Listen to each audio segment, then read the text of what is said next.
Okay. Okay. Mr. Speaker, if we really valued education and the implications of a sound educational system for national growth and development, we will not be behaving the way we are behaving. Sir, the universities we are talking about, the libraries, the best of the library is at least 5 to 10 years behind in the relevant literature. The laboratories, nothing to write home about. Academic journals have disappeared completely. ASUU does not just embark on a strike. As a former secretary of ASUU and chairman of ASUU, I can speak authoritatively that there are several processes of consultation, both with government and with branches, before a decision is reached on whether to go on strike or not.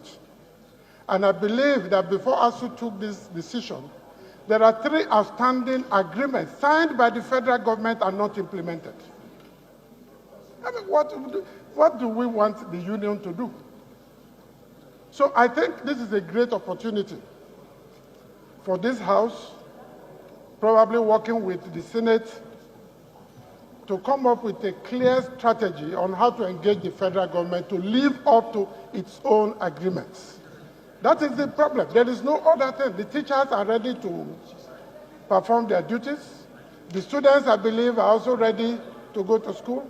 But if we imagine the consequences of a disrupted academic calendar, we will better appreciate why this strike must not be allowed, to begin, much less continue. I want to appeal to our colleagues here, those who have connections with the big men in this country, to please educate them that when you sign an agreement, you should live up to the terms of that agreement.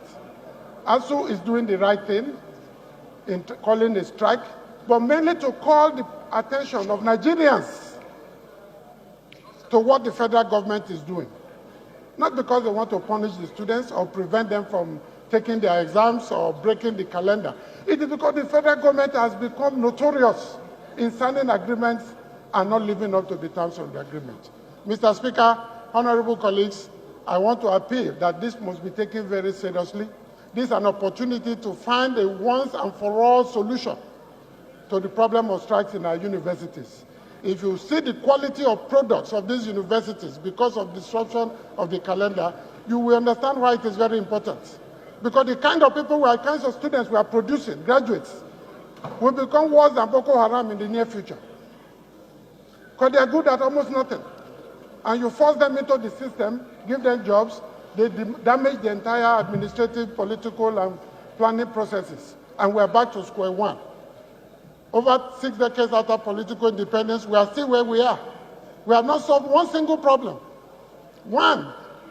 Even as the one listed in O.A. Lawal that we all read for a while. Go back to that book, it's still in existence, and see if we have solved one problem since 1960.